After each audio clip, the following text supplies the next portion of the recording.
भगवंत मान पंजाब के मुख्यमंत्री, उन्होंने तो ये तक कहा कि जहाँ जिस देश की आबादी 10,000 15,000 है वहाँ का अवार्ड पाके मोदी जी खुश हो रहे हैं। भगवंत मान जी से तो मैं केवल एक ही बात कहूँगा, कॉमेडियन मैन नहीं है अब, वो अब चीफ मिनिस्टर है। नवाज शरीफ ने मनमोहन सिंह को देहाती औरत बोला था, कांग्रेस के लोग ठीक है बोल दिया तो बोल दिया, मोदी जी ने विरोध किया। हमारे प्रधानमंत्री, आप कैसे बोल सकते हैं? आपकी हिम्मत और हैसियत कैसे होगी? वैसे तो सुधांशु जी के हम पैरों के धूल बराबर भी नहीं है। रविंद्र सरेंडर करके कविताएं लिख दी, गाने बन गए। 74 में इंदिरा जी हमारी न्यूक्लियर टेक्नोलॉजी पाकिस्तान को देने के लिए तैयार हो गई थी। सरेंडर तब होता है जब विदेश में जाकर अमेरिका के सामने और यूके के सामने भीख मांगते राहुल गांधी कि आप हमारे देश में इंटरवीन करो। तो आजकल टीवी डिबेट का हम लोग जो लेवल देखते हैं वो डाउनग्रेड हो चुका है काफी हद तक। अति चतुर प्रवक्ता जो है उनको लगा कि हम ड्रिंक लेकर भी डिबेट में बैठ सकते हैं। बंगाल में हिंदुओं की दशा बड़ी खराब है। जब तक हिंदू बहुसंख्यक है तब तक ही सेकुलरिज्म और डेमोक्रेटी है। युधिष्ठिर कौरवों से कहते हैं कि वैसे तो हम 100 बनाम 5 है, पर जब विदेशी खतरा होता है तो हम 100 बनाम 5 नहीं, हम 105 है। शूर्पणखा बोला। आप क्या सुन रहे हैं? हाँ, मैं वही सुन रहा हूँ। मैं कुछ इमेजिन कर रहा था दिमाग में। वो तो आपके इमेजिनेशन में बहुत चीजें हैं। सायोनी घोष ने किस प्रकार का वो चित्र बताया है शिवलिंग के बारे में, आपको याद होगा उनका? कॉन्डम वाला। अब आज माँ माटी मानुष नहीं रहा बंगाल। देखिए, हम तो चौपाल में ही बातें रखने में ज़्यादा विश्वास रखते हैं। नमस्ते बंधुओं, मेरा नाम है सौरभ पांडेश्वर और आपका स्वागत, वंदन और अभिनंदन करता हूं मैं द चौपाल इस पॉडकास्ट में। आज हमारे साथ जुड़ रहे हैं भाजपा के राष्ट्रीय प्रवक्ता शहजाद पूनावाला जी, और आज हम इनसे पूछेंगे हर वो सवाल जो आपने हमें सुझाव के तौर पे दिए थे। हर उस मुद्दे पर बात करेंगे जिस पर ये बोलने के लिए जाने जाते हैं। वैसे तो आप इन्हें टीवी पे हमेशा देखते रहते हैं, लेकिन आज पहली बार द चौपाल पर आप इन्हें देखेंगे। तो चलिए शुरू करते हैं। जय श्री राम। जय श्री राम। बहुत बहुत स्वागत है शहजाद भाई आपका। धन्यवाद आपका। मैं देखिए, आपके साथ जो सबसे पहला सवाल ऑडियंस ने भी जो किया, यही सवाल था कि भाई आप कांग्रेस से निकल के भाजपा में आए, एक समय कालखंड आपने वहाँ भी बिताया, अब यहाँ पे काम कर रहे हैं। तो भाजपा और कांग्रेस की जो कार्य संस्कृति है, वर्क कल्चर में क्या डिफरेंस देखते हैं, आइडियोलॉजिकल डिफरेंसेस क्या देखते हैं, और काम करने में सबसे ज़्यादा मज़ा कहाँ आता है आपको? देखिए, कांग्रेस और बीजेपी में सबसे बड़ा अंतर अगर आपको जानना है तो कांग्रेस में परिवार ही पार्टी है और भाजपा में पार्टी परिवार है। एक में परिवार की अहमियत है, परिवार ही सारे निर्णय करता है, परिवार प्रथम है। एक में राष्ट्र प्रथम है, पार्टी प्रथम है, और अपना परिवार या अपनी जो महत्वता है वो आखिरी में आती है। कांग्रेस में विचारधारा नाम की कोई चीज़ नहीं है, ना कांग्रेस में काडर है। कांग्रेस सत्ताधारी पार्टी है और लीडर ओरिएंटेड पार्टी है। भारतीय जनता पार्टी कार्यकर्ता या काडर बेस्ड पार्टी है और विचारधारा वाली पार्टी है। तो इन दोनों में ज़मीन आसमान का फ़र्क है। इसीलिए आपने देखा होगा कि कांग्रेस जब जब भी सत्ता के बाहर जाती है, और कभी कभी तो सत्ता के अंदर रहते हुए भी, उनमें अनेकों बार फूट होती है। और जबकि भारतीय जनता पार्टी इतने वर्षों तक विपक्ष में ही रही, पर आपने देखा नहीं होगा कि भारतीय जनता पार्टी में इस प्रकार से बड़े स्तर पर नेता छोड़ छोड़ के गए हों या पार्टी का विभाजन हुआ। और जो छोड़ के गए वो लौट के वापस भी आए। वो लौट के वापस भी आते हैं, क्योंकि कहीं ना कहीं विचारधारा से एक जुड़ा होता है। तो जब विचारधारा वाली पार्टी और काडर बेस्ड पार्टी होती है तो निश्चित रूप से पार्टी या जो विचारधारा है उसको अहमियत मिलती है, ना कि व्यक्तिगत हित या अपने मतलब को। कांग्रेस में तो एक कबीले वाला सिस्टम है, 2.5-3 लोग फैसला लेते हैं। हाँ, कबीला ही है। कबीला क्या होता है? अफगानिस्तान में आपने देखा होगा कबीले होते हैं। तो एक बहुत बड़ा कबीला होता है, उसके नीचे छोटे छोटे कबीले काम करते हैं, और जब कबीलों में झगड़ा हो जाता है तो बड़े कबीले के पास जाते हैं और बड़ा कबीला निर्णय लेता है। उसमें कोई अकाउंटेबिलिटी या परफॉर्मेंस नहीं होती, उसमें केवल ये होता है कि किसके पास कितनी जायदाद है या किसके पास कितनी ताकत है। तो ये परिवारवादी सिस्टम है। जबकि भारतीय जनता पार्टी एक इंस्टीट्यूशनलाइज्ड पार्टी है, उसमें एक व्यवस्थागत तरीके से हम लोग निर्णय लेते हैं और चीज़ों को रखते हैं। आप अक्सर एक शब्द का प्रयोग करते हैं, नेहरूवियन सेकुलरिज्म, कि नेहरू जी का सेकुलरिज्म मॉडल। इसका क्या मतलब है? देखिए, जब देश स्वतंत्र हुआ तो हम लोगों ने जिस सेकुलरिज्म की परिभाषा को अपनाना चाहिए था वो थी पंथ निरपेक्षता। परंतु नेहरूवियन सेकुलरिज्म ने इसको पंथ निरपेक्ष न होते हुए इसको धर्म निरपेक्षता में कन्वर्ट कर दिया। क्या भारत देश धर्म निरपेक्ष हो सकता है? भारत धर्म प्राण देश है, धर्म निरपेक्ष देश नहीं है। जैसे कि अगर आप सुप्रीम कोर्ट का मोटो भी देखोगे, यतो धर्मस्थतो जया, मतलब जहाँ धर्म है वहाँ जीत है। धर्म पूरी दुनिया में एक ही है, सनातन धर्म। धर्म क्या है? धर्म को आप मज़हब से कंफ्यूज कर देते हो, धर्म को आप रिलीजन से कंफ्यूज कर देते हो। हम सभी लोग सनातन धर्म में जो विश्वास रखते हैं, और कोई भी देश या कोई भी व्यक्ति धर्म से अलग नहीं हो सकता। महात्मा गांधी जी भी तो कहते थे ना कि राम राज्य की परिकल्पना होनी चाहिए। महात्मा गांधी क्या अधर्म की राजनीति चाहते थे? धर्म के साथ तो देश को चलना ही चाहिए, धर्म के साथ तो सियासत को चलना ही चाहिए, परंतु जो पंथ निरपेक्षता थी उसको धर्म निरपेक्षता में कन्वर्ट करके सनातन धर्म के खिलाफ एक एजेंडा तैयार करके सेकुलरिज्म की परिभाषा ये बन गई, मुस्लिम अपीजमेंट और सनातन विरोध। और यही चीज़ नेहरू जी ने शुरू की। आपने देखा होगा कि सोमनाथ मंदिर के रिकंस्ट्रक्शन को लेकर उन्होंने विरोध किया। राजेंद्र प्रसाद जी और वल्लभ भाई पटेल जी को उसके लिए वो कहते थे कि ये करना गलत है। उद्घाटन समारोह में कभी बिल्कुल। तो सोमनाथ से लेकर और आज अयोध्या तक, जबकि सुप्रीम कोर्ट का फैसला है राम मंदिर के विषय में, उस पर भी कहना कि राम मंदिर प्राण प्रतिष्ठा नाच गाना है। तो जो हमारे सनातन के केंद्र हैं उनका विरोध करना। और दूसरी ओर अगर आप देखेंगे तो तुष्टीकरण की राजनीति में जब सुप्रीम कोर्ट का एक फैसला है शाहबानू के मामले में, जिसमें कि निर्णय ये था कि चाहे महिला मीरा हो या मुमताज़ हो, दोनों के समान अधिकार होने चाहिए। आप तो संविधान करते, संविधान में आर्टिकल 14 है, मीरा हो या मुमताज़ दोनों का समान अधिकार होना चाहिए। अब जैसे मोदी जी शौचालय देते हैं तो सुल्ताना को भी मिलता है, शिल्पा को भी मिलता है। परंतु राजीव गांधी की सरकार ने, जो सो कॉल्ड सेक्युलर सरकार थी, उसने मुस्लिम कटमुल्ले कट्टरपंथियों के दबाव में आकर महिलाओं के अधिकारों का हनन किया, मुस्लिम महिलाओं के अधिकारों का, और उस कानून को ओवरटर्न करने के लिए कानून लाया पार्लियामेंट में।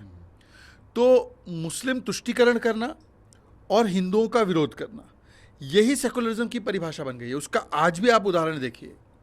ये कहते हैं ये समाजवाद और संविधान के साथ है। वक्फ का कानून जो है वो संशोधन करना सबसे अति महत्वपूर्ण है, क्योंकि आज की तारीख में वक्फ की लाखों एकड़ की ज़मीन है, उसका फ़ायदा केवल चंद कुछ अमीर मुसलमानों को पहुंचता है। इसमें संशोधन होगा, सुशासन आएगा, तो गरीब, पसमानदा, महिलाएं, यतीम, अनाथ, ऐसे मुसलमानों को उसका बेनिफिट मिलेगा। वक्फ की आज की तारीख में जो ज़मीन उसको पसंद आती है, अब उसको चौपाल की ये ज़मीन पसंद आए तो कल दावा कर दे, और फिर आपको जाकर साबित करना है ये ज़मीन आपकी है। वक्फ को ये साबित नहीं करना है कि चौपाल की ज़मीन मेरी है। उसने दावा ठोक दिया, अब आप दोनों जाओगे वक्फ ट्राइब्यूनल तो उनके ही पक्ष में रहेगा। आपको वहाँ पे साबित करना है कि ये आपकी है, और अगर नहीं कर पाए तो फिर आपकी ज़मीन गई। ऐसा अधिकार जैनों के पास है क्या? नहीं है। ऐसा अधिकार क्रिश्चियन के पास है? बिल्कुल नहीं है। हिंदू के पास है? किसी के पास नहीं।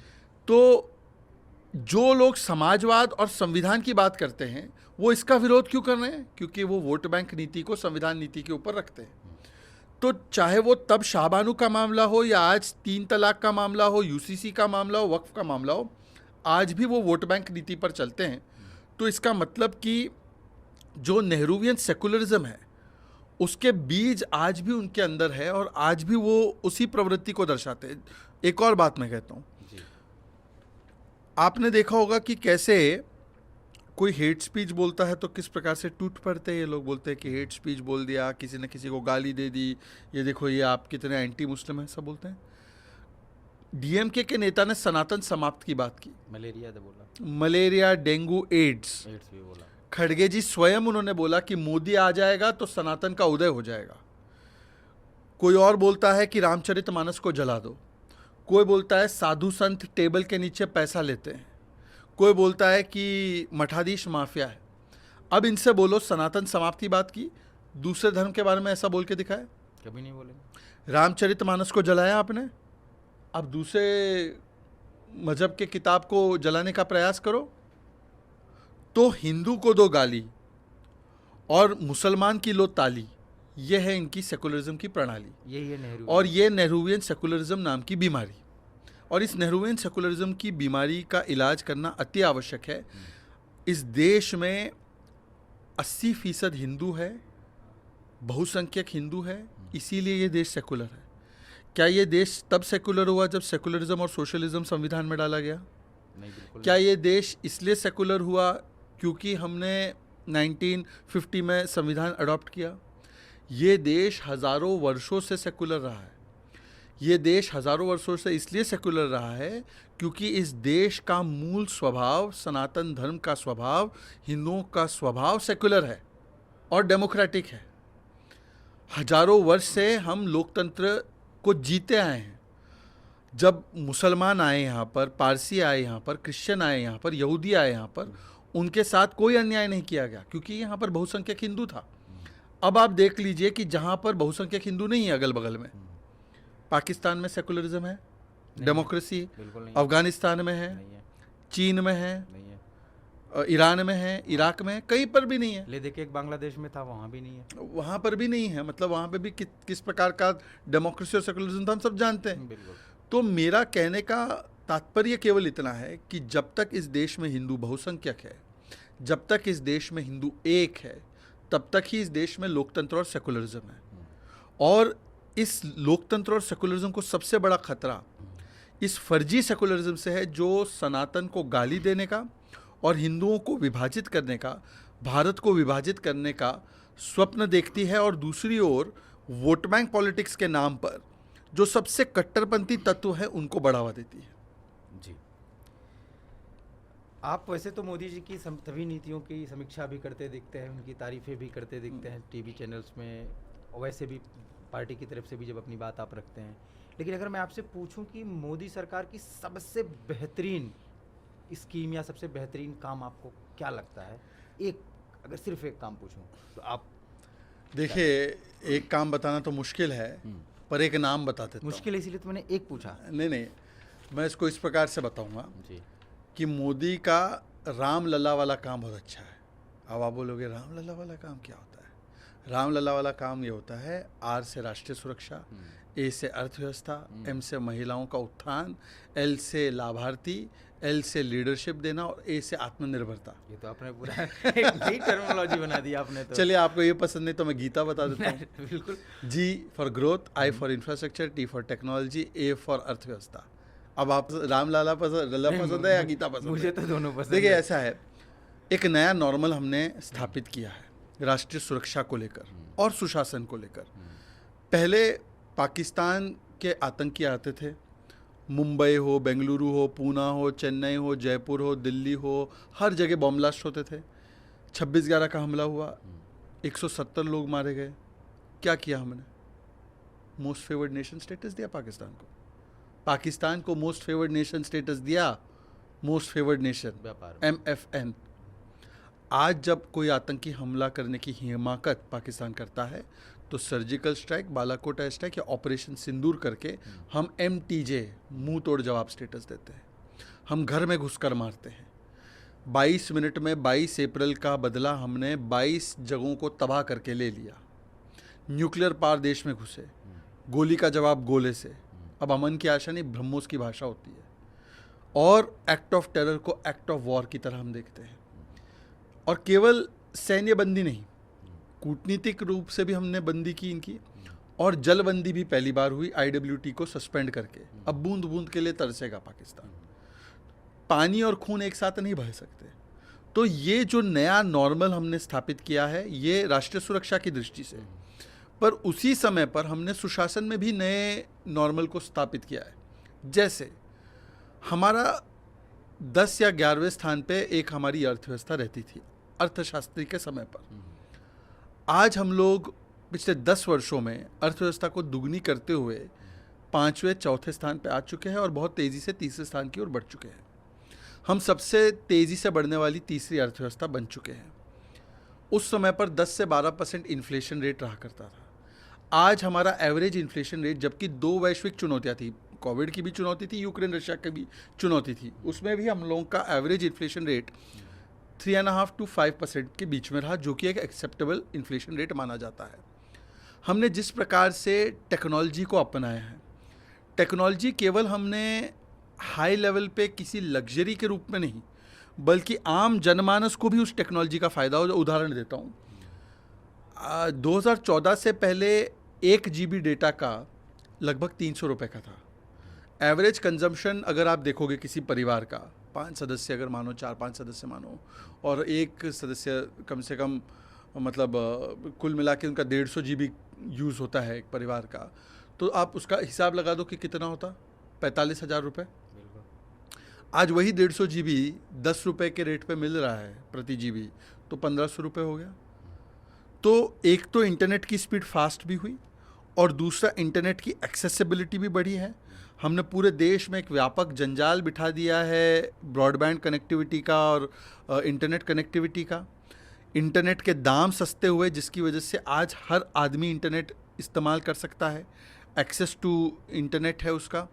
और इस इंटरनेट से जुड़ने के बाद सोशल मीडिया ही नहीं, यूट्यूब चैनल्स और वो सारी चीज़ें तो आई है, पर पब्लिक डिलीवरी में भी कैसे टेक्नोलॉजी का इस्तेमाल करना है, उसका मैं आपको 2-3 उदाहरण देता हूँ। एक तो यूपीआई देखिए, जिस यूपीआई का मजाक चिदम्बरम ने उड़ाया, आज वही यूपीआई एक दिन में कम से कम 50 से 60 हज़ार करोड़ का ट्रांजैक्शन होता है।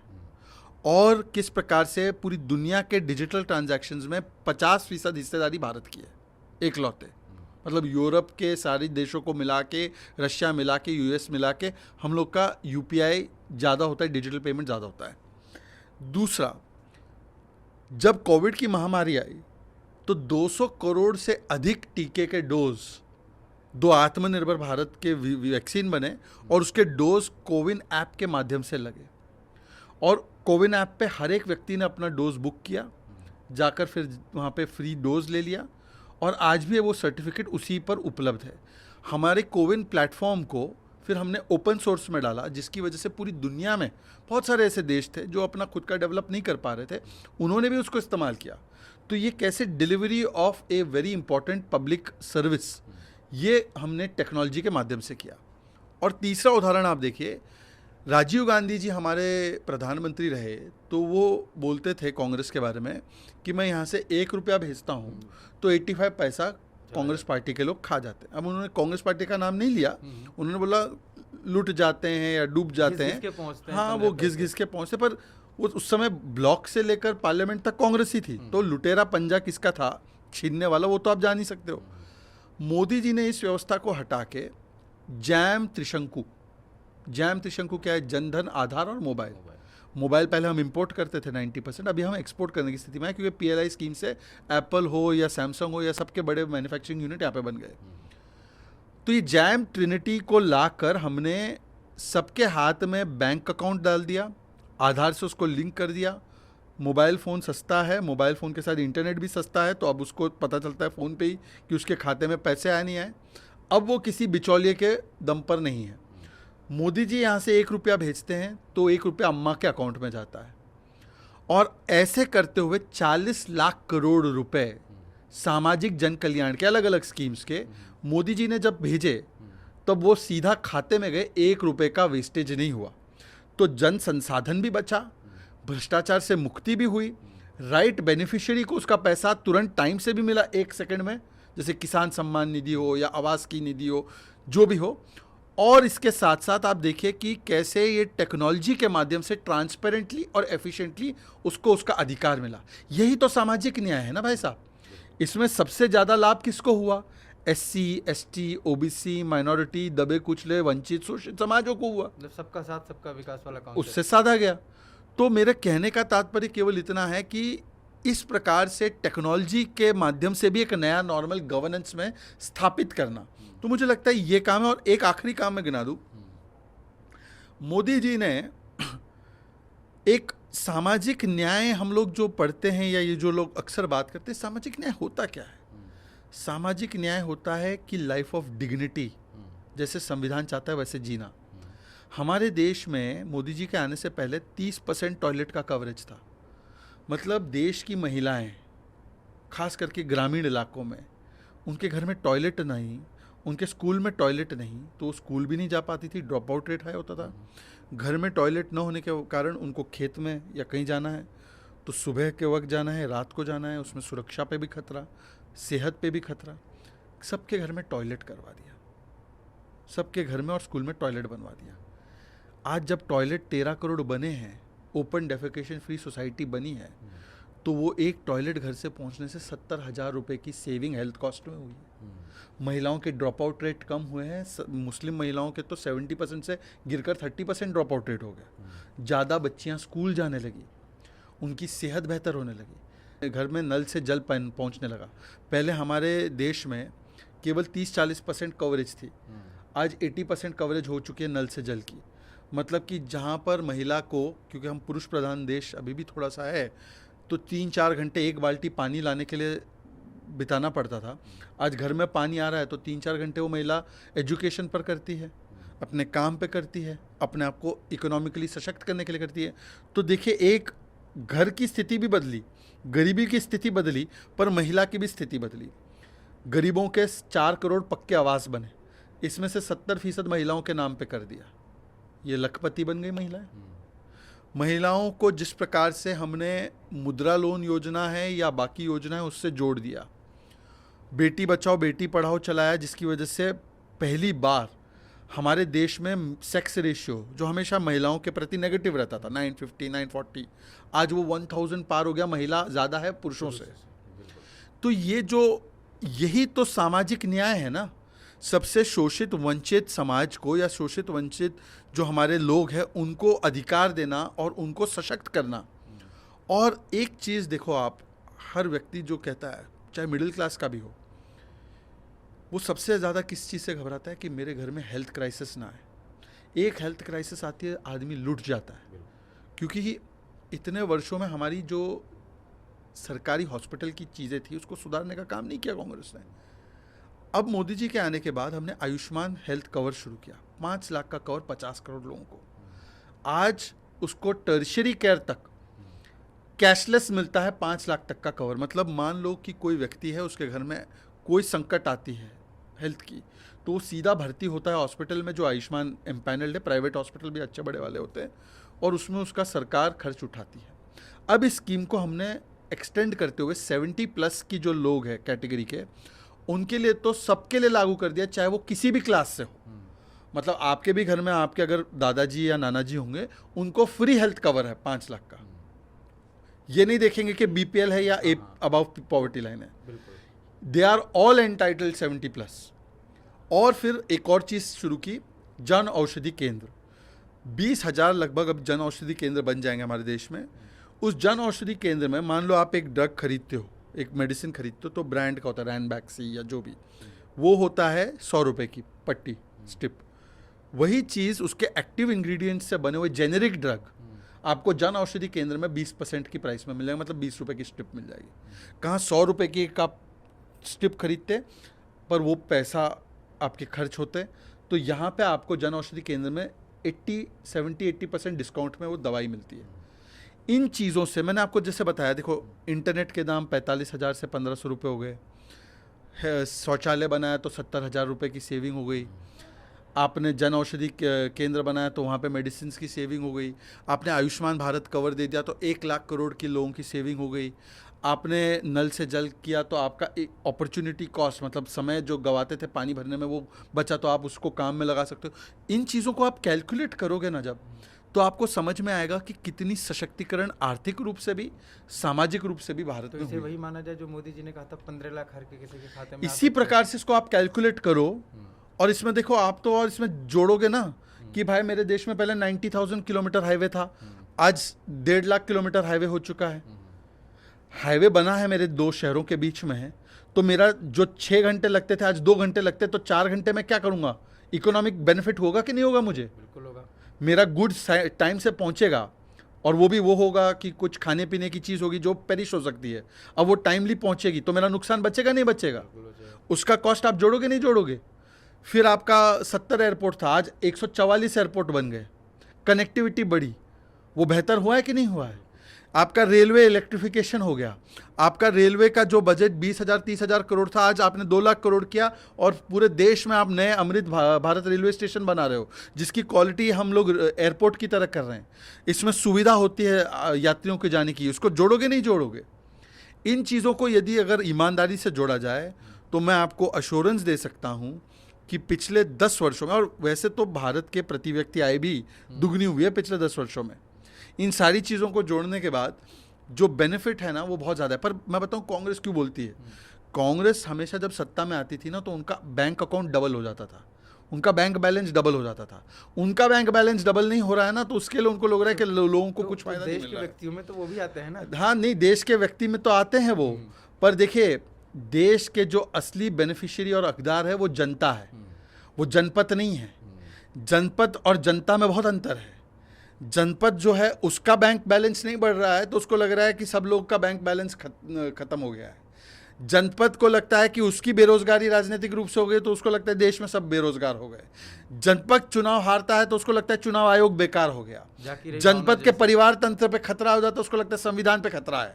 तो जनपद को जनता से कंफ्यूज मत कीजिए, ठीक है ना? अच्छा, तो अभी आपने इतने सारे काम गिनवाए, मोदी जी के भी काम गिनवाए, और आपने वफ़ का भी जिक्र किया, ट्रिपल तलाक का भी जिक्र किया। अभी हमने देखा सौगातें मोदी जी ने दिया था ईद पे। हमने देखा कि एक पैटर्न की आज़ादी के समय की अगर हम बात देखें तो कांग्रेस को उतना समर्थन नहीं था सौगातें मुस्लिमों मोदी, का। वैसे मोदी जी ने भारत सरकार की ओर से कुछ नहीं था, वो पार्टी का कार्यक्रम था। पार्टी हर त्योहार में, होली हो, रामनवमी हो, दीपावली हो, क्रिसमस हो, ईस्टर हो या ईद हो, हम अपनी तरफ से, अपनी पार्टी के कोष से, अपने पार्टी की तरफ से कोई सार्वजनिक आयोजन या सार्वजनिक रूप से कुछ जो गरीब तबके के लोग हैं उस समाज में, उनके साथ उनका त्योहार मनाने की चेष्टा करते ही हैं। तो वो उसका एक हिस्सा था। इससे पहले हमने होली भी मनवाई, होली के भी बहुत सारे गिफ्ट जो है गरीब लोगों में डिस्ट्रीब्यूट हुए, दिवाली के भी गिफ्ट डिस्ट्रीब्यूट हुए, होली के भी गिफ्ट, ईद के भी गिफ्ट डिस्ट्रीब्यूट हुए। तो ऐसा नहीं है कि हमने कोई सरकारी कोष में से हाँ ये अब्दुल को और मोहम्मद को देना है, ऐसा कुछ नहीं हुआ है। नहीं, तो मैं सवाल पे आ रहा हूँ। तो हमने देखा एक पैटर्न की आज़ादी के टाइम पे कांग्रेस को भी मुस्लिमों का उतना सपोर्ट नहीं था जितना कि मुस्लिम लीग और बाकी मुस्लिम संगठनों को था, जो कट्टरपंथी उस समय पे संगठन हुआ करते थे। लेकिन बाद के दिनों में कांग्रेस ने इस पे काम किया। आप उसको तुष्टीकरण कह सकते हैं, आप उसको उनकी जिन्नाकरण भी कह सकते हैं, जो भी कहना है आप कहने के लिए मुस्लिम स्वतंत्र लीग हैं। बन गई वो। तो वो धीरे धीरे करके मुस्लिमों का उनको व्यापक समर्थन मिला, और जो कि आज तक बदस्तूर जारी है।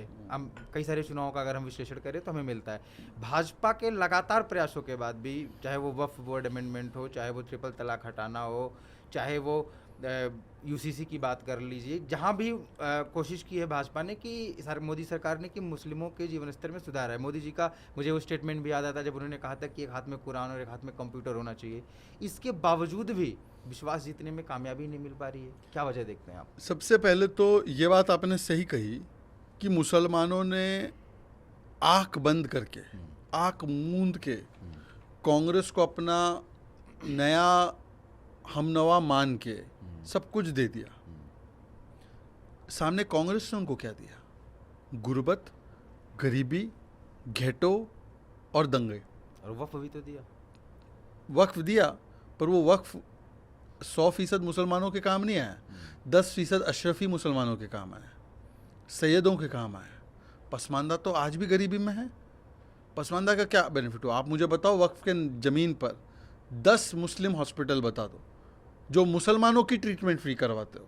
मैं तो ये पूछता भी नहीं कि हिंदू की करा दे। मुसलमानों की 10 हॉस्पिटल जो वक्फ की ज़मीन पर बनी है, आप शोध कर लो, 10 घंटे आपको नहीं मिलेंगे, 10 नाम नहीं मिलेंगे। कमर्शियल कॉम्प्लेक्सेस बहुत, कमर्शियल कॉम्प्लेक्स, मॉल मिलेगा, बियर बार मिलेगा, सब मिलेगा। कुछ बड़े बड़े सैयद, बड़े बड़े नेता है, अशरफी नेता, उनके भी एजुकेशन संस्थान मिलेंगे। हजारों करोड़ों की प्रॉपर्टी लूट ली इन लोगों ने और फिर औने पौने दाम पर बेच के अपनी जेबें भरी।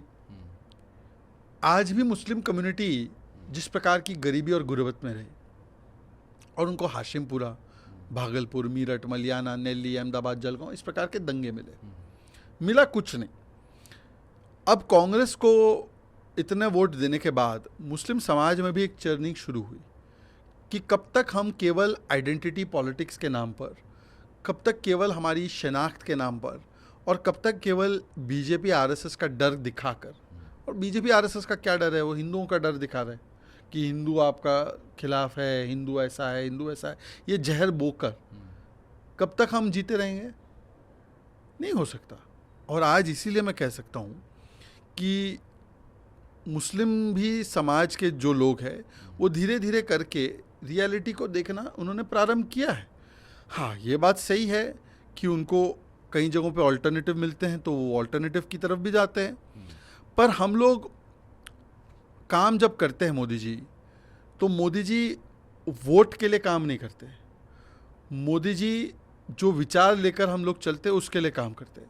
और विचार हमारा ये है कि देश में सभी लोगों के लिए काम होना चाहिए, सभी लोग आगे बढ़ने चाहिए। तो हम तो कभी किसी का वोट मिला इसलिए काम करें, इस प्रकार की हमारा ट्रांजैक्शनल रिलेशन रहा ही नहीं है। हाँ, पर यह बात सच है कि मुसलमानों ने जितना अपना सब कुछ इन्वेस्ट किया कांग्रेस में, सामने कांग्रेस ने उनको सिर्फ धोखा दिया है।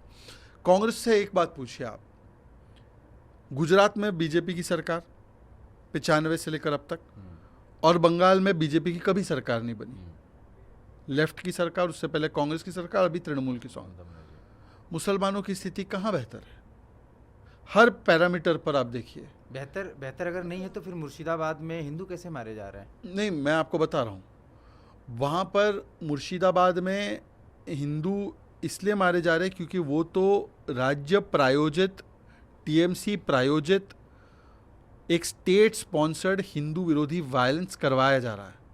पहलगाम में जिस प्रकार से धर्म पूछ कर मारा गया, अब मैं पहलगाम की तुलना डायरेक्टली तो नहीं कर रहा हूँ इससे, पर जो प्रवृत्ति हमने वहाँ देखी कि एक इस्लामिक जिहाद की प्रवृत्ति, वही प्रवृत्ति आपने मुर्शिदाबाद में देखी, जहाँ पर चुन चुनकर हिंदू होने के लिए घर जलाए गए और मारा गया लोगों को, और शरिया को संविधान के ऊपर रखने के लिए मारा गया, क्योंकि वहाँ पे नारे वही लगे कि हम शरिया मानेंगे, हम संविधान नहीं मानेंगे। और मुर्शिदाबाद में इस प्रकार से चुन चुन कर मारा गया। तो आज बंगाल में जो मुसलमानों के एक तबके को, जो कट्टरपंथी तबका है, उसको टीएमसी ने अपनाकर उसको फ्री छूट दे रखी है। और उसमें शाहजहां शेख जैसे एलिमेंट्स है, उसमें ऐसे एलिमेंट्स है जो देश विरोधी गतिविधियों में शामिल है। परंतु जो आम मुस्लिम समाज की मैं बात कर रहा हूँ, क्या वो बेहतर स्थिति में है ममता बनर्जी के शासनकाल में? नहीं है। और आम मुसलमान गुजरात में आप उसको देखो, उसकी स्थिति और आम मुसलमान बंगाल में, इन दोनों की स्थिति में ज़मीन आसमान का अंतर है। आज बंगाल के मुसलमान को भी जागना पड़ेगा कि कब तक हम टीएमसी के और कट्टरपंथियों के हाथों की कठपुतली बन के रहेंगे। क्या हमको विकास चाहिए, या हमको केवल और केवल ये इस प्रकार की राजनीति चाहिए जिसमें हमें केवल गरीबी में रहना पड़ता है और दंगों के बीच रहना पड़ता है? नहीं, ऐसा भी देखा जाता है कई सारे स्टेट्स में कि बीजेपी को जो भी हरा पाने के में सक्षम दिखता है उनको, चाहे वो बिहार में तेजस्वी हो, बंगाल में ममता हो, या अखिलेश यादव हो उत्तर प्रदेश में, मुसलमान हमेशा उसी के पास जाता है जो बीजेपी को हरा पाने का दम रखता है। इस बार मेरी रिक्वेस्ट है मुस्लिम समुदाय से, आप जाओ उनके पास ही जाओ, कोई समस्या नहीं। एक बार सिर्फ तेजस्वी जी से पूछ लो कि मुख्यमंत्री बनाने के लिए आपका नाम आएगा क्या? मुख्यमंत्री तो केवल यादव समाज से भी नहीं, केवल अपने परिवार से बनेगा भाई साहब। MY फैक्टर तो करते हैं ये लोग, कभी M को मौका दिया है क्या? चलिए अखिलेश जी के पास चले जाओ, अखिलेश जी के पार्टी में कभी किसी M को बना है मुख्यमंत्री? पार्टी का अध्यक्ष बना है क्या? कभी नहीं बना, पार्टी ना बना, नहीं कोई बना आज तक। तो मैं ये कह रहा हूँ कि मुसलमानों की, देखिए हम लोग तो बिना वोट की अपेक्षा किए काम करते क्योंकि ये हमारा संवैधानिक दायित्व है। पर आप जिसके साथ एक प्रकार से जुड़ चुके हैं, या जिसके साथ आप कहते हैं कि हम जो मरने के कसमें वादे खाते हैं जीने मरने के, आप एक बार उनसे पूछिए तो अपना अधिकार दे दे। आपको अधिकार नहीं मिलता वहाँ पर केवल ये है कि आप वोट दे दो, वोट बैंक के नाम पर आप जुड़ जाओ, पर हम आपके लिए कुछ करेंगे नहीं, ना आपको प्रतिनिधित्व भी देंगे। हमने मुस्लिम समाज से, जो पिछड़ा पसमानदा मुस्लिम समाज है, उसमें से एक गुलाम अली खटाना साहब है जम्मू कश्मीर के, उनको हमने राज्यसभा भेजा। हमने एपीजे अब्दुल कलाम साहब को राष्ट्रपति बनाया। हमने उस्ताद बिस्मिल्लाह खान को भारत रत्न दिया। हमने वीर अब्दुल हामिद के नाम पर आइलैंड का नाम रखा। इन्होंने क्या किया? औरंगजेब की मज़ार पर गए। इन्होंने क्या किया? अफजल गुरु के लिए आंसू रोए। इन्होंने क्या किया? याकूब मेमन की पैरवी की। और जब गरीब मुसलमान है उसको क्या मिला? ठन ठन गोपाल, कुछ नहीं, ठेंगा। जी, आपने ऑपरेशन सिंदूर का भी जिक्र किया। ऑपरेशन सिंदूर के बाद क्या पोजीशनिंग भारत की देखते हैं वर्ल्ड में? क्योंकि मैं इस सवाल इसलिए कर रहा हूँ क्योंकि हमने देखा कि कई सारे सांसदों का, दूसरे दलों के सांसदों का भी प्रतिनिधिमंडल विश्व के तमाम हिस्सों में गया। स्वयं मोदी जी भी जा रहे हैं, उनको कई सारे देशों के हाईएस्ट सिविलियन अवार्ड भी मिले। इस पर भी विपक्ष का तंज है कि प्रधानमंत्री जी अवार्ड जीवी हो गए हैं। इनको मतलब भगवंत मान पंजाब के मुख्यमंत्री, उन्होंने तो ये तक कहा कि जहाँ जिस देश की आबादी 10,000 15,000 है वहाँ का अवार्ड पाके मोदी जी खुश हो रहे हैं। 120 करोड़ की आबादी भारत की, यहाँ तो रहते ही नहीं मोदी जी। देखिए, भगवंत तो मान क्या जी से, वास्तविक पोजीशन क्या है भारत की अभी? भगवंत मान जी से तो मैं केवल एक ही बात कहूँगा कि कभी कभी जोश में कम और होश में ज़्यादा बोलना चाहिए। होश में रहते हुए ज़्यादा बोलेंगे और जोश में रहते हुए कम बोलेंगे तो ऐसा लगेगा कि सीएम मतलब चीफ मिनिस्टर है, ना कि ऐसा लगेगा कि सीएम मतलब कॉमेडियन मैन है। कॉमेडियन मैन नहीं है अब, वो अब चीफ मिनिस्टर है। उनको शायद सीएम का फुल फॉर्म क्या होता है वो नहीं पता होगा। पंजाब में वैसे उन्होंने 1,000 रुपये प्रति महिलाओं को देने की बात की थी, नशा मुक्त करने की बात की थी, क्राइम मुक्त करने की बात की थी। वो अपना पंजाब तो संभाले कम से कम। पंजाब संभालने की स्थिति में नहीं है। दिल्ली से नेता इंपोर्ट करने पड़ रहे हैं, दिल्ली से नेता इंपोर्ट हो रहे हैं। वो मुख्यमंत्री के स्तर पर कार्यालय बनाकर, दफ्तर और घर बनाकर वहाँ से नीतियाँ चला रहे हैं जिनसे पंजाब नहीं संभल रहा। वो विदेश नीति पर ज्ञान दे रहा है। सीएम बनना चाहिए, कॉमेडी मैन नहीं बनना चाहिए। वैसे कांग्रेस और आप में एक सिमिलरिटी तो है, वैसे बहुत सारी है। एक सिमिलरिटी ये है कि आम आदमी पार्टी में कॉमेडी करते करते एक आदमी नेता बन गया और कांग्रेस में नेतागिरी करते करते कॉमेडी कर रहा है। आप समझ गए? समझ गया मैं। अच्छी बात है, बहुत समझदार है आप। दर्शक भी समझ गए होंगे, कमेंट्स भी आने शुरू हो जाएंगे। हाँ, आ जाने दीजिए। कॉमेडी करते करते नेता बनना या नेता बनते बनते कॉमेडी करना, ये दोनों में है। दोनों वैसे छोटे मियाँ बड़े मियाँ की तरह ही है, इसलिए उनके सवाल भी एक तरीके के होते हैं। सर्जिकल स्ट्राइक हुआ नहीं हुआ, बालाकोट एयर स्ट्राइक का प्रूफ दिखा दो, सिंदूर छुटपुट और सरेंडर हो गया। अब आपने बोला सिंदूर के बाद क्या पोजीशनिंग है भारत की। अमेरिका के राष्ट्रपति है डोनाल्ड ट्रंप। डोनाल्ड ट्रंप साहब ईरान के राष्ट्रपति, ईरान के चीफ जो है सुप्रीम लीडर, उनसे बात करने की स्थिति में है डायरेक्टली? नहीं है। नेतन्याहू से कर सकते हैं, नेतन्याहू से हाँ, तो करते ही ठीक होंगे। है, ठीक है। मतलब ईरान से तो बात नहीं कर सकते, नेतन्याहू से बात कर सकते हैं। चाइना के राष्ट्रीय अध्यक्ष जो है या रशिया के राष्ट्रीय अध्यक्ष है, वो ईरान से हो सकता है बात कर सकते हैं। क्या वो इजराइल के राष्ट्रीय अध्यक्ष से बात कर सकते हैं उतनी आसानी से? नहीं। मोदी जी नेतन्याहू से भी बात कर सकते हैं, खमेनी साहब और ईरान के नेतृत्व से भी बात कर सकते हैं। हम एससीओ में भी है, ब्रिक्स में भी है, हमने वहाँ पर भी आतंकवाद के खिलाफ एक रेजोल्यूशन पारित करवाया। हम क्वाड में भी है, हम रशिया से S-400 भी खरीदते हैं जिसका आपने परफॉर्मेंस देखा। हम वहाँ से तेल भी सस्ते दाम पे खरीदते हैं और अमेरिका हमें प्रेडेटर ड्रोन भी बेचता है जो नॉन नेटो नेशंस को नहीं देता। वो हम इजराइल को भी बताते हैं कि हाँ, आतंकवाद के खिलाफ इजराइल के साथ कंधे से कंधा मिलाकर खड़े। और हम पैलेस्टाइन के जो जस्ट कॉज है उसके साथ भी खड़े हैं। पैलेस्टाइन का हाईएस्ट सर्वोच्च नागरिक पुरस्कार भी मोदी जी को मिला है। 27 सर्वोच्च नागरिक पुरस्कार मोदी जी को मिले। जब आपके समय पे एक जापान का सर्वोच्च पुरस्कार मिला था मनमोहन सिंह को, तो पूरी कांग्रेस नाचने लगी थी। आज 27 मिले हैं तो कांग्रेस बोलती है इसमें कौन सी बड़ी बात है। अवार्ड जीवी कह रहे हैं, अवार्ड जीवी कहने दो। पर मैं इनसे पूछना चाहता हूँ कि एक तरफ तो आप कहते हैं ना कि मोदी की पॉलिसी फेल है, मोदी एंटी मुस्लिम है।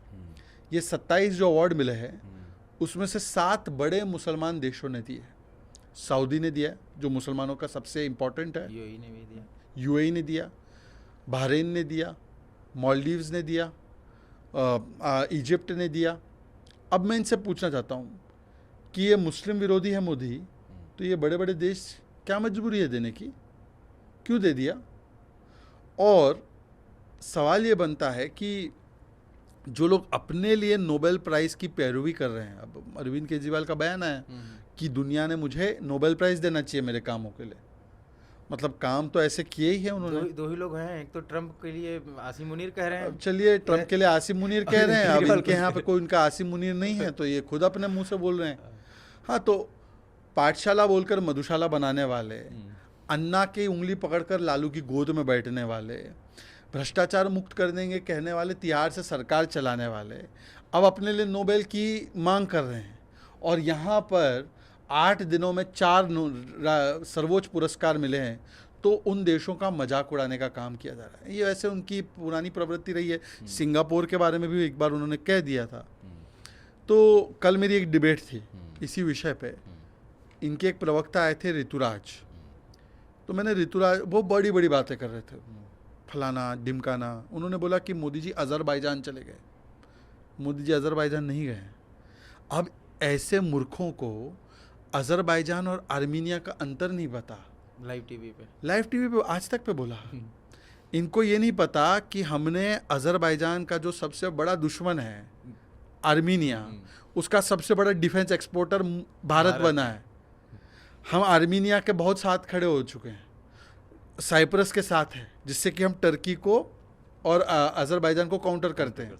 और अज़रबैजान को तो सारे हथियार टर्की सप्लाई करता है। एग्जैक्टली। तो इनको इतना भी नहीं पता, ये अज़रबैजान और आर्मीनिया में अंतर नहीं जान पा रहे, अज़रबैजान और साइप्रस में अंतर नहीं जान पा रहे, और ये हमको विदेश नीति का ज्ञान दे रहे। फिर मैंने उनसे एक बहुत मासूमियत से पूछा कि आप पंजाब के कितने ज़िले वो बता दो। उनको ये भी नहीं पता था। तो जो पंजाब की समस्या सुलझाने में असमर्थ है, वो अब घाना का और जिसको बोलते ग्लोबल साउथ, ये वो देश है अफ्रीका के और एशिया के और साउथ अमेरिका के, और ऐसे देश है जिन्होंने हमेशा हमारे साथ अच्छे संबंध रखे।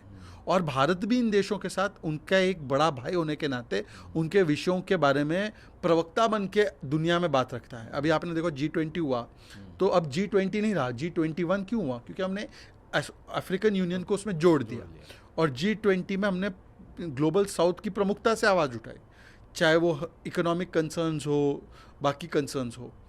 तो जिन देशों का हम नेतृत्व करते हैं, उन देशों का मजाक उड़ाना, ये आम आदमी पार्टी और कांग्रेस और किसकी पैरवी करते हैं ये लोग? पाकिस्तान की।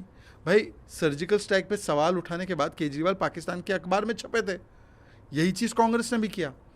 तो इस बार तो कांग्रेस ने ये भी कह दिया कि सरेंडर कर दिया, नरेंद्र सरेंडर करके कविताएं लिख दी, गाने बन गए। देखिए, सरेंडर नहीं, भारत सिकंदर है।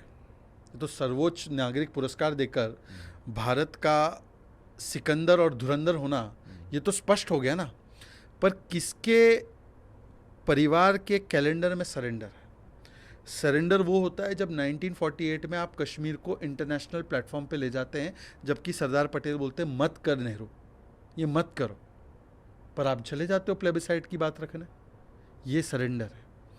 1962 में नेहरू जी का पत्र है यूएस के प्रेसिडेंट को कि चीन तो आ गया भाई साहब, आप हमको अपनी एयरफोर्स दो और अपने पायलट दे दो।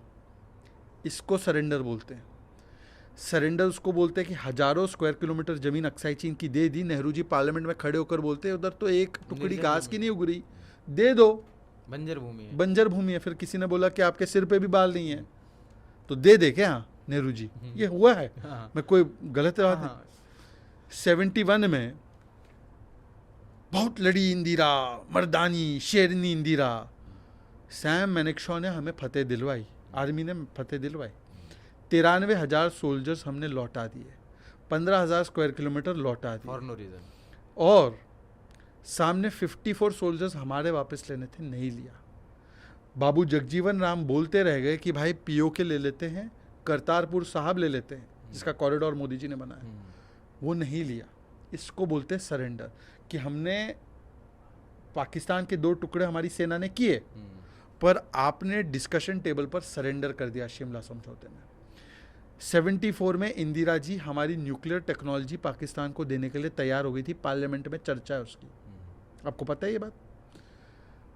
85 में रोनाल्ड रेगन ने राजीव गांधी को पत्र लिखा कि जिया से मिलो और जिया से इस प्रकार से बात करो, इसको बोलते हैं फॉरेन पॉलिसी का सरेंडर। 94 में हम न्यूक्लियर टेस्ट करने वाले थे, रोक दिया गया, कांग्रेस ने रोक दिया अंतर्राष्ट्रीय दबाव में। जब वाजपेयी जी की सरकार आई तब हमने न्यूक्लियर टेस्ट करवाए और उसका विरोध किसने किया? चिदम्बरम जी ने और सोनिया गांधी ने। इसको बोलते हैं सरेंडर। सरेंडर तब होता है जब विदेश में जाकर अमेरिका के सामने और यूके के सामने भीख मांगते राहुल गांधी कि आप हमारे देश में इंटरवीन करो। सरेंडर वो होता है कि आप चाइनीज़ के साथ MOU साइन कर देते हैं और जब डोकलाम में हमारी सेना उनको आँख से आँख मिलाकर देखती है तो आप चाइनीज़ एम्बेसडर के साथ चाइनीज़ हक्का नूडल खाते हो। सरेंडर वो होता है जो आपने हमारे आर्थिक हितों का सौदा कर दिया चाइना का चंदा लेकर RGF में, ये सरेंडर होता है। कच्चा तीवू के बारे में जानते हो आप? जी बताएं। 1974 में भारत की भूमि कच्चा तीवू श्रीलंका को दे दी, ये सरेंडर होता है। POK दिया किसने? कोको आइलैंड भी तो दिया था म्यांमार को। बहुत सारी जमीन है, अक्साई चीन, POK, कच्चा तीवू, कोको आइलैंड, बहुत सारे स्ट्रेटेजिक गलतियां। असम देने की नौबत आ गई थी, ये 62 में असम को बाय बाय बोल चुके थे नेहरू जी। ये सरेंडर होता है।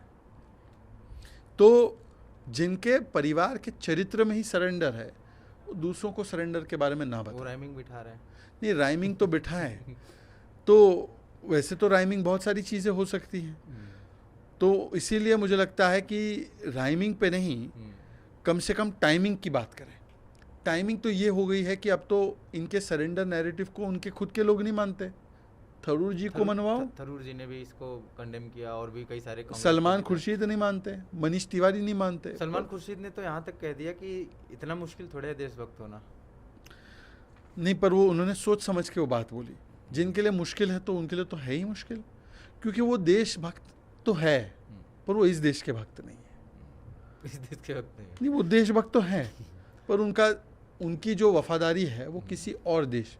हम भारत भक्त हैं, कुछ बीजिंग के भक्त हैं, कुछ इटली के, रोम के भक्त हैं, तो उनकी भक्ति तो है पर वो उनकी भक्ति कहीं और से उसको जो है जीवन मिल रहा है। राजनीति की ढेर सारी बातें हो गई, थोड़ा सा मैं आपसे पर्सनल क्वेश्चन करूंगा। आप इतने फिटनेस फ्रीक हैं और मोदी जी भी फिट इंडिया मूवमेंट चलाते हैं, अक्सर वो हम देखते रहते हैं। ये फिटनेस फ्रीक क्यों बोला जाता है? मतलब देखो, कोई इंसान ज़्यादा खाना खाता है उसको हम ये नहीं बोलते कि आप ओबेसिटी फ्रीक हो, पर जब फिटनेस की बात आती है जो कि आपको मेंटेन करना चाहिए, उसके लिए फ्रीक जैसा शब्द जोड़ा जाता है। वो इसलिए जोड़ते हैं लोग क्योंकि आमतौर पे लोग करते नहीं, तो वही तो मैं कह रहा हूँ कि हम लोग इस प्रकार की शब्दावली इस्तेमाल करके, मैं आपके बारे में नहीं बोल रहा हूँ, मैं तो जनरल इंग्लिश यूजेज में बोल रहा हूँ कि हमने क्या कर दिया, फिजिकल एक्सरसाइज को पनिशमेंट। स्कूल में जब आप होंगे तो क्या बोलते थे, अगर आपने कोई गलती चूक कर ली, मुर्गा बन जाओ, स्क्वाट कर लो, या दौड़ लगा के आओ। तो जो चीज़ आपको एक्चुअली आपकी बॉडी के लिए करनी चाहिए डेली बेसिस पे, जो भारतीय संस्कृति का भी हिस्सा है, योग करना, व्यायाम करना, कसरत करना, मलखम जो भी है, उसको आपने पनिशमेंट बना दिया। तो मानसिकता ये बन गई कि अगर कोई एक्सरसाइज करता है वो फ्रीक है, अगर कोई एक्सरसाइज की वो सजा मिलती है। इसको सजा नहीं, इसको लाइफस्टाइल बनाना। मोदी जी यही कर रहे हैं। मोदी जी ने बोला फिट इंडिया, इसको लाइफस्टाइल का हिस्सा बनाओ। और इसलिए मैं कहता हूँ कि इसको फिटनेस फ्रीक नहीं, आप इसको बताओ फिटनेस एंथुजियास्टिक होना चाहिए आपको, फ्रीक नहीं होना चाहिए इसके लिए। तो फ्रीक तो वो है जो नहीं करता। आप क्या क्या करते हैं अपने फिटनेस के लिए? देखिए, अलग अलग लोगों का अलग अलग लाइकिंग डिसलाइकिंग होता है। मुझे मेरी बॉडी के लिए जो हमेशा मुझे सूट हुआ है वो है वेट ट्रेनिंग करना, वेट्स के साथ। पहले मैं स्पोर्ट्स खेलता था, फिर मैं जिम जाने की, मुझे एक वेट ट्रेनिंग की मुझे वो बड़ा एक शौक आया, तो उसको हमने अपनाया। पर चाहे आप योग करो, चाहे आप दौड़ो, चाहे आप कोई स्पोर्ट परस्यू करो, या चाहे आप मेरी तरह जिम जाओ और एक्सरसाइज करो, बॉडी को मोशन में रखना जरूरी है। मोशन में नहीं रखोगे ना तो फिर इमोशन गड़बड़ा जाएगा। बॉडी का इमोशन, आपका जो इमोशन है वो मोशन से जुड़ा हुआ है। जब तक आप मोशन में रहते हो तब तक आपको नेगेटिव इमोशन नहीं टारगेट करता। आप एक बात नोट करना, नेगेटिव थॉट्स कब आते हैं? बीमार होते हैं या थके होते हैं या पर कौन सी पोजीशन में आप होते हैं? आप बैठे रहते हैं बैठे तब। रहते हैं, राइट। कोई आदमी मुझे बता दे, जब आप बैठे या लेटे रहे तो फिर हाँ। भी आ जाता है कई बार। अब आप दौड़ते हो कभी एक्सरसाइज में, हाँ, तेज दौड़ते हो, हाँ। तेज दौड़ते वक्त कभी आपको नेगेटिव इमोशन आया? नहीं आया। क्यों नहीं आया? क्योंकि पूरा ऊर्जा ही केंद्रित होती है इस बात पे कि दौड़ लगा रहे हैं। इसका मतलब ये है टारगेट कि नेगेटिव इमोशन से डील करना है तो मोशन में रहना है। जितनी बॉडी मोशन में उतना नेगेटिव इमोशन कंट्रोल में। इसको आप गांठ बांध दो। अब मोशन मतलब नॉट नेसेसरी कि आपको फास्ट मोशन ही करना है। मोशन में मतलब आप चाहे एक्सरसाइज कर लो, चाहे योग कर लो, प्राणायाम कर लो, मतलब हरकत होती रहनी चाहिए बॉडी। बॉडी शरीर जो है उसको मूवमेंट में रखना है। जैसे आजकल प्रोटीन वगैरह भी लोग लेते हैं, इस इसकी टाइप की आवश्यकता नहीं है। नहीं पड़ती है। इसकी आवश्यकता कतई नहीं है, ना मैं किसी को रेकमेंड करूँगा, क्योंकि इसमें क्या है कि एक तो ये जो भी चीज़ें हैं इसको मेडिकल सुपरविजन में लेनी है, और अगर आप प्रोफेशनली कर रहे हो तो प्रोफेशनली कुछ रिक्वायरमेंट होती है तो उसको आप उस प्रकार से कैलकुलेट। पर जो आम तौर पे जो नॉर्मल हम लोग जो रहते हैं, हम अच्छा खाना खाएं, प्रोटीन रिच खाना खाएं, चाहे वेजिटेबल्स खा रहे हो चाहे नॉनवेज खा रहे हो। नॉनवेज में भी प्रोटीन के कुछ सोर्स होते हैं, वेज में भी बहुत सारे प्रोटीन के सोर्स हैं। उस प्रोटीन को ज़्यादा से ज़्यादा इनटेक करें। 7 बजे के बाद शाम को जब सूर्यास्त होता है उसके बाद कुछ नहीं खाना है। इसीलिए उसको अगले दिन जब हम खाते हैं तो उसको ब्रेकफास्ट बोलते हैं। फास्ट करना है, मतलब कि फास्ट को ब्रेक करना है। ब्रेक करते हैं, इसलिए तो ब्रेकफास्ट होता है। हम क्या करते हैं, रात को 11 बजे भी एक हैवी मील खाते हैं, फिर सुबह 7 बजे उठ के हैवी मील खाते हैं, कोल्ड ड्रिंक भी पीते हैं साथ साथ। कोल्ड ड्रिंक भी पीते हैं, वो सारी चीज़ें करते हैं। तो मैं ये नहीं कहूँगा कि प्रोटीन लो, फलाना लो, ये लो, वो लो। आप जो है हमारी अगर भारतीय संस्कृति को देखेंगे तो एक बहुत अच्छा तरीका है कि जैसे सूर्योदय होता है तब पहला निवाला लो, या उस समय के बाद उसके बाद ही पहला निवाला लो, और सूर्यास्त होने के बाद एक भी निवाला ना लो। सूर्योदय से सूर्यास्त के बीच में जितना खाना है उतना खा लो। सूर्यास्त से सूर्योदय एक बूंद भी आपको कुछ ना पीना है ना खाना है। पानी पी सकते हो। हमारे कुछ जानने वाले हैं जैन समुदाय से, वो लोग भी यही फॉलो करते हैं। यही फॉलो करना है।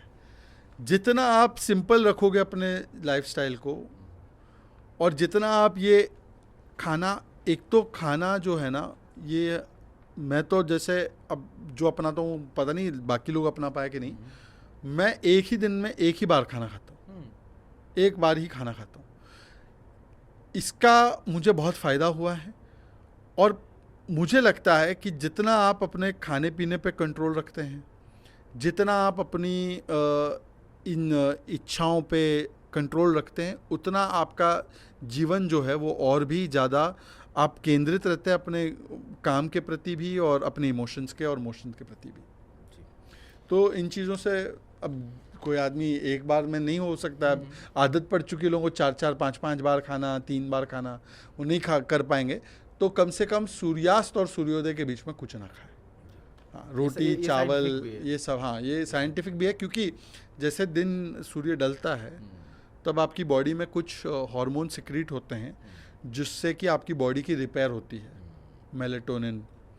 और अगर आप उस समय पे कुछ खाते हैं तो उसका सिक्रीशन रुक जाता है, क्योंकि आपका पेट काम कर रहा है उसको डाइजेस्ट करने के लिए। तो उतना वो प्रोसेस बॉडी का रिपेयर डिले हो जाता है, और फिर वो आपका जो बॉडी रिपेयर भी नहीं होता है, और आपकी जो स्लीप साइकिल है उससे डिस्टर्ब होती है। ये पूरा साइंस है जो भारतीय संस्कृति में है। आपके इतिहास में भी बड़ी गहरी रुचि है, हमने देखा कई बार डिबेट्स में भी आप कोट करते रहते हैं और कई सारे पॉडकास्ट। वैसे तो सुधांशु जी के हम पैरों के धूल बराबर भी नहीं है, पर चलिए हम भी कोशिश कर ही लेते हैं। तो अगर मैं आपसे ये जानना चाहूँ, मतलब मैं तो जानना चाह रहा हूँ, लेकिन ये सारे सवाल मैं आपको पहले एक बार और बता दूं कि दर्शकों के ही सुझाव पे हमने तैयार किए हैं। ठीक है। कुछ एक दो उसमें हमने इनपुट अपने डाले हैं, लेकिन ज़्यादातर उन्हीं के सुझाव हैं।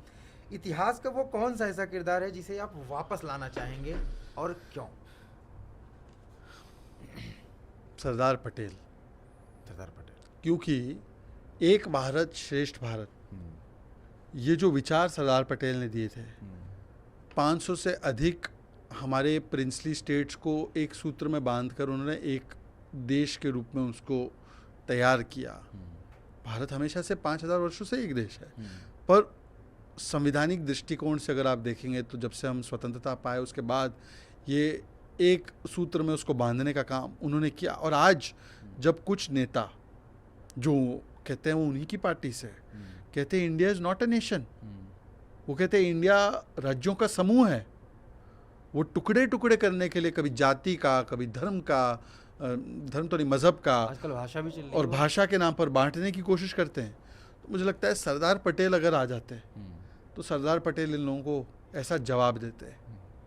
तो मुझे लगता है सरदार पटेल को मैं ज़रूर इतिहास के पन्नों से वर्तमान में हाँ वो मैं ज़रूर चाहूँगा कि वो आए और वापस। इतिहास का वो कौन सा व्यक्ति है जिसे और आप मुझे कभी लगता accept नहीं है करेंगे? कि Sardar Patel was the best prime minister India never had.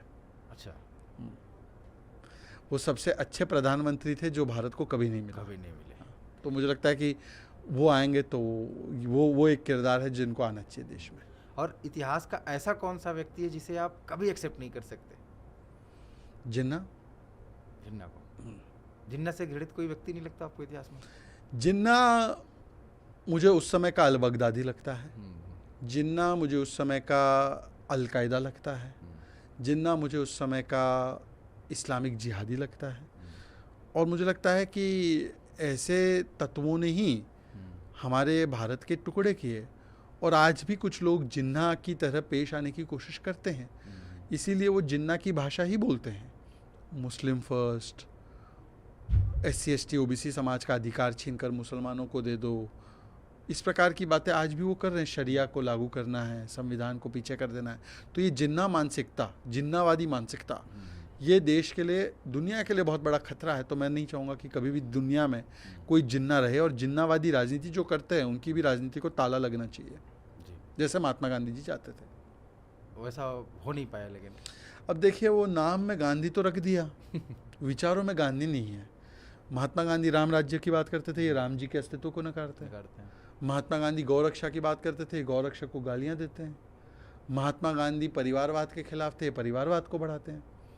Mahatma Gandhi ji ने बोला था कि कांग्रेस नाम की दुकान बंद कर देना, और ये गांधी सरनेम की दुकान लगाकर चला रहे हैं। ये इसको मोहब्बत की दुकान का टैग देके मोहब्बत की दुकान चला रहे हैं, सो कॉल।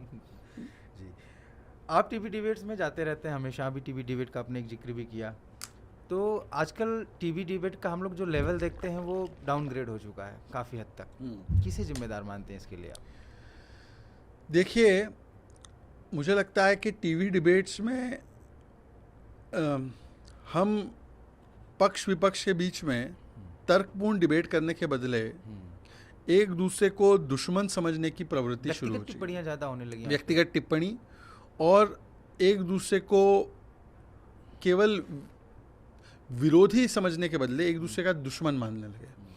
और मुझे लगता है ये टीवी डिबेट में जो हो रहा है ना, वो दरअसल हमारी राजनीति का एक प्रतिबिंब है। जैसे कि एक समय था कि इंदिरा जी ने जब नेतृत्व दिया देश को, और 71 में हमने पाकिस्तान के 2 टुकड़े किए सेना ने, तो वाजपेयी जी ने खड़े होकर ये नहीं बोला इंदिरा जी कितने जेट गिरे, पूछा वाजपेयी जी ने प्रशंसा की सरकार की भी। दुर्गा नहीं बोला था, दुर्गा की तुलना कर भी नहीं जा सकती, दुर्गा माँ है हमारी, दुर्गा देवी है।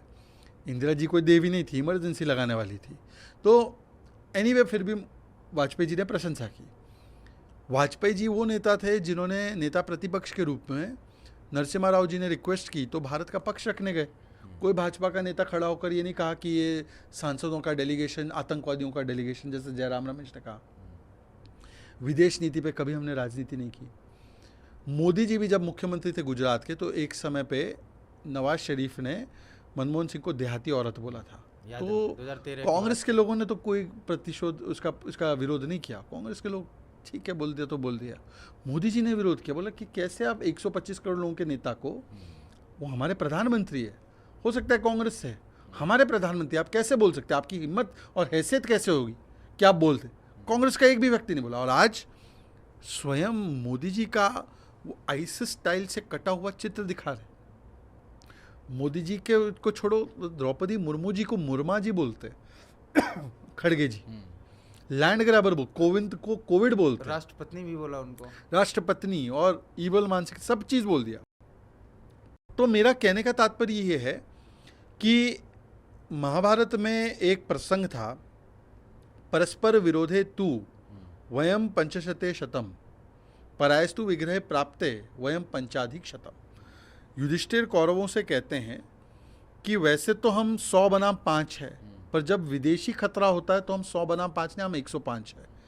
इस मानसिकता से 2014 तक का जो विपक्ष था वो पेश आ रहा था, पर 2014 के बाद जो विपक्ष आया है वो मोदी विरोध में देश विरोध, सेना विरोध, संविधान विरोध करने से भी नहीं कतरा था, और इसी का प्रतिबिंब डिबेट में हम लोग देखते हैं कि कई बार गाली गलौज भी हो जा रही है, यहाँ तक कि मारपीट भी कुछ शोज में हो जाती है।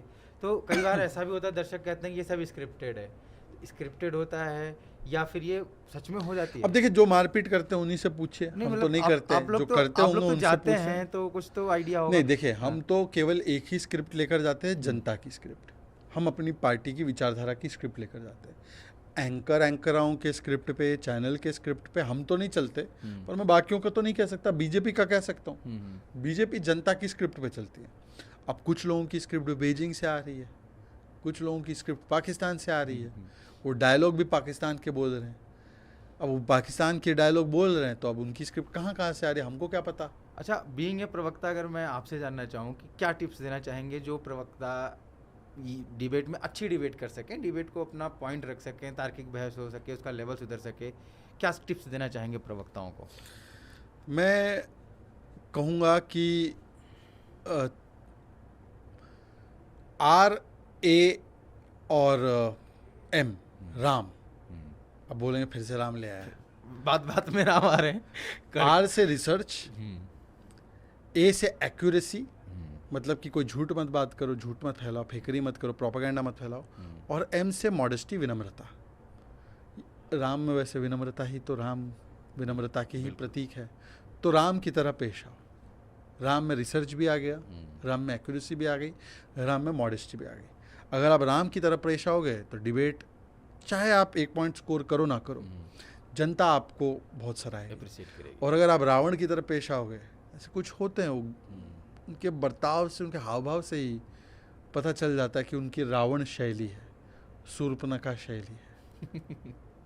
शूर्पणखा बोला, आप क्या सुन रहे हैं? हाँ, मैं वही सुन रहा हूँ, मैं कुछ इमेजिन कर रहा था दिमाग में। वो तो आपकी इमेजिनेशन में बहुत चीज़ें आएगी। गाली वाली शैली है ना, गाली वाली शैली अगर आप करोगे तो आपको शूर्पणखा जैसे आपको लोग ट्रीट करेंगे। मुझे किसी का चेहरा याद आ रहा था, मैं भी हालांकि नहीं, अनेकों चेहरे आ सकते हैं, इसमें कोई दिक्कत की बात नहीं है, पर जो भी कुप्रिय दर्शन नहीं होना चाहिए डिबेट में, कुप्रिया का दर्शन नहीं होना चाहिए, सुप्रिय दर्शन होना चाहिए।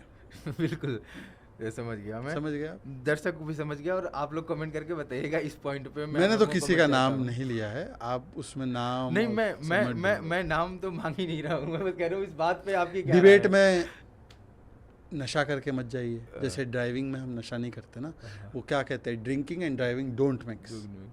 तो वैसे ड्रिंकिंग एंड डिबेट भी नहीं होती।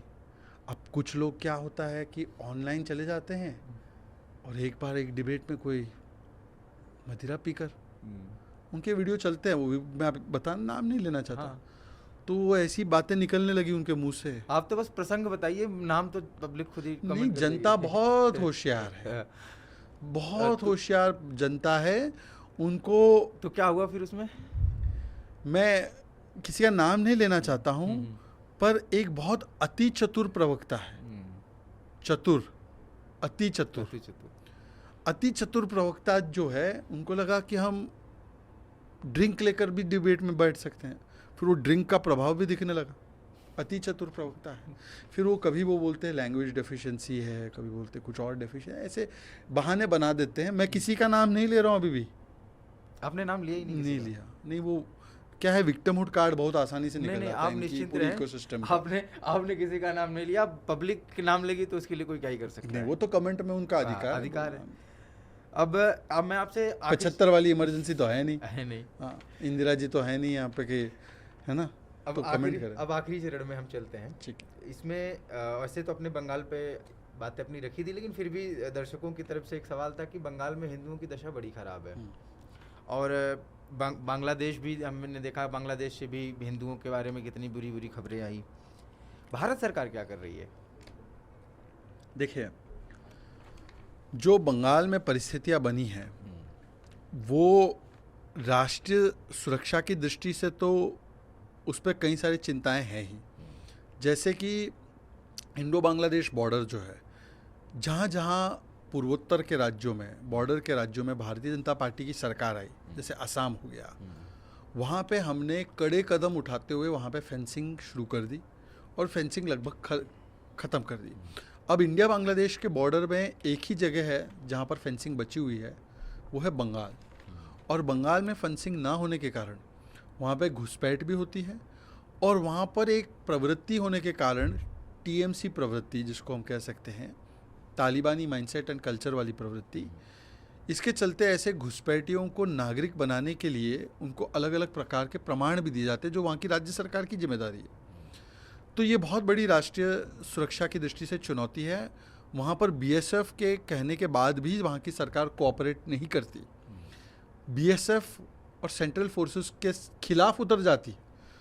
तो वहाँ पर अति महत्वपूर्ण हो चुका है कि राष्ट्रीय सुरक्षा की दृष्टि से बंगाल की जनता को निर्णय लेना पड़ेगा कि वहाँ पे एक ऐसी सरकार हो जो राष्ट्रवादी सरकार हो। कई बार हमारे कई सारे लोग भावुक होकर राष्ट्रपति शासन की मांग करते हैं। मैं कहता हूँ राष्ट्रपति शासन नहीं, राष्ट्रवादी शासन चाहिए, और 26 में आने वाला है। 26 में हो जाएगा, राष्ट्रवादी शासन हो जाएगा। ठीक है। आप ये मानते हैं कि गैर राष्ट्रवादी शासन चल रहा है, इसके लिए आपका साधुवाद। नहीं, मैं तो मानता हूँ। हाँ। और मैं मतलब अपने चैनल पे भी हमने रिपोर्ट चलाई एक थी। समय था ममता बनर्जी ने बंगाली हिंदुओं के साथ हम खड़े हैं। 2005 में वही ममता बनर्जी ने सोमनाथ दा पे कागज फेंके थे कि तुम घुसपैठे आने देते हो, लेफ्ट की सरकार थी तब। आज वही ममता बनर्जी रोहिंग्या और बांग्लादेशियों की सबसे बड़ी हमनवा बनती है, इतना ममता दिखाती है उनके प्रति घुसपैठियों के लिए। और वहाँ पे हिंदुओं को चुन चुन कर मारा जाता है तो उनकी कोई परवाह नहीं करते। तो मुझे लगता है कि अब समय आ चुका है। देखो, मैंने आपको बोला पहले स्टार्टिंग में पॉडकास्ट में कि जब तक हिंदू बहुसंख्यक है तब तक ही सेकुलरिज्म और डेमोक्रेटी है। ये बंगाल में भी लागू होता है। अगर हिंदू ही खतरे में हुआ तो कोई जगह सुरक्षित नहीं रह सकती। इसी पॉडकास्ट में हमारे जो गेस्ट आए थे पिछले, उन्होंने उपराष्ट्रपति जी का एक प्रसंग बताया। उन्होंने कहा कि एक तृणमूल के सांसद थे, उनको बिठा कर उपराष्ट्रपति जी ने कहा कि तुम कैसे हिंदू हो, कि हिंदू होकर के भी हिंदुओं के ऊपर वहाँ अत्याचार हो रहा है और तुम्हारे आवाज़ नहीं निकल रही है क्योंकि पार्टी ने मना कर रखा है, क्योंकि तुम्हारी पार्टी सुप्रीमो नहीं बोल रही है। देखिए, जिन लोगों ने जय श्री राम का विरोध किया, राम मंदिर का विरोध कर दिया, यहाँ तक कि बंगाली में रेनबो को रामधेनु बोलते हैं, उन्होंने रामधेनु से राम हटा के रंगधेनु कर दिया। जिनकी ये वाला तो मतलब पहली बार सुन रहा हूँ। नहीं किया है। हाँ। सायोनी घोष ने किस प्रकार का वो चित्र बताया है शिवलिंग के बारे में, आपको याद होगा उनका? हाँ, वो मैंने देखा, कॉन्डम वाला। हाँ, ट्विटर पे मैंने देखा था। माँ काली के बारे में महुआ मोइत्रा की जो टिप्पणियाँ, माँ सीता के बारे में कल्याण बैनर्जी की टिप्पणियाँ, तो एक वोट बैंक की राजनीति में उतरते उतरते अब आज माँ माटी मानुष नहीं रहा बंगाल में। अब बंगाल में केवल रहा है मुस्लिम अपीजमेंट, माफिया और मनी मेकिंग थ्रू करप्शन। ये 3 M हो चुके हैं। बम, बलात्कारी, भ्रष्टाचारी। ममता भी तो है, इन्हीं के प्रति ममता है। इसलिए आरजीकर हो या जो अभी वो लॉ कॉलेज का रेप हुआ हो वहाँ पर हो, या संदेश खाली हो, या कई सारे केसेस हो जहाँ पर उनको वोट बैंक नज़र आता है, बलात्कारी को भी बचाते हैं, बम बनाने वाले को भी बचाते हैं। तो इसका जवाब केवल बंगाल की जागरूक जनता ही दे सकती है। बंगाल एक समय पर देश को नेतृत्व देता था। ये रविंद्रनाथ टैगोर का बंगाल है, ये विवेकानंद जी का बंगाल है, ये ईश्वर चंद्र विद्यासागर का बंगाल है। बंगाल के लोगों ने हमेशा नरेंद्र को, क्योंकि स्वामी विवेकानंद जी का नाम नरेंद्र था, नरेंद्र की बात मानी है। नरेंद्र से नरेंद्र तक बंगाल हमेशा नरेंद्र की बात मानता है। ये आपने बड़ी अच्छी बात कही। अब हम आगे बढ़ते हैं अपने रैपिड फायर राउंड में। आप चाहें तो स्किप भी कर सकते हैं, आप चाहें तो इसे ले भी सकते हैं, ये ऑप्शनल है आपके लिए। हम एक व्यक्ति का नाम लेंगे, सबसे पहला शब्द सुनते ही जो आए वही बोलना है, बिना सोचे, ठीक, बिना टाइम लिए। राज ठाकरे। गुंडा राज ठाकरे। राहुल गांधी।